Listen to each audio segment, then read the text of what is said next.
आपला महाराष्ट्र न्यूज चॅनलमध्ये आपले स्वागत आहे। मुख्य संपादक शमशेर खान, गोलंदाज उपसंपादक यादुल डांगे। पत्रकारांना धमकवणाऱ्यांना थेट जेलची हवा, पत्रकारांना धमकी म्हणजे लोकशाहीला आव्हान।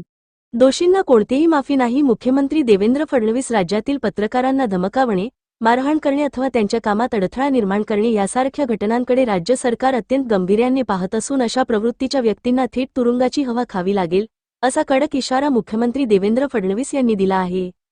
मुख्यमंत्री म्हणाले की लोकशाही व्यवस्थेत पत्रकार आणि माध्यमे हे चौथे स्तंभ असून समाजातील विविध प्रश्न, जनतेच्या समस्या आणि शासनाच्या योजनांची माहिती नागरिकांपर्यंत पोहोचविण्याचे महत्त्वपूर्ण कार्य ते करतात। त्यामुळे पत्रकारांवर होणारे हल्ले, धमक्या किंवा दबाव टाकण्याचे प्रकार हे केवळ व्यक्तीवरचे हल्ले नसून लोकशाही व्यवस्थेवरील थेट आघात आहेत। पत्रकारांना निर्भयपणे काम करता यावे, त्यांना आवश्यक संरक्षण मिळावे आणि अशा घटनांतील दोषींवर तातडीने कठोर कारवाई व्हावी यासाठी राज्य सरकार कटिबद्ध असल्याचे त्यांनी स्पष्ट केले। पत्रकारांच्या सुरक्षेसाठी आवश्यक त्या उपाययोजना राबविण्यात येतील, तसेच कोणत्याही राजकीय अथवा सामाजिक दबावाला बळी न पडता दोषींविरुद्ध कठोर कारवाई केली जाईल, असेही त्यांनी नमूद केले।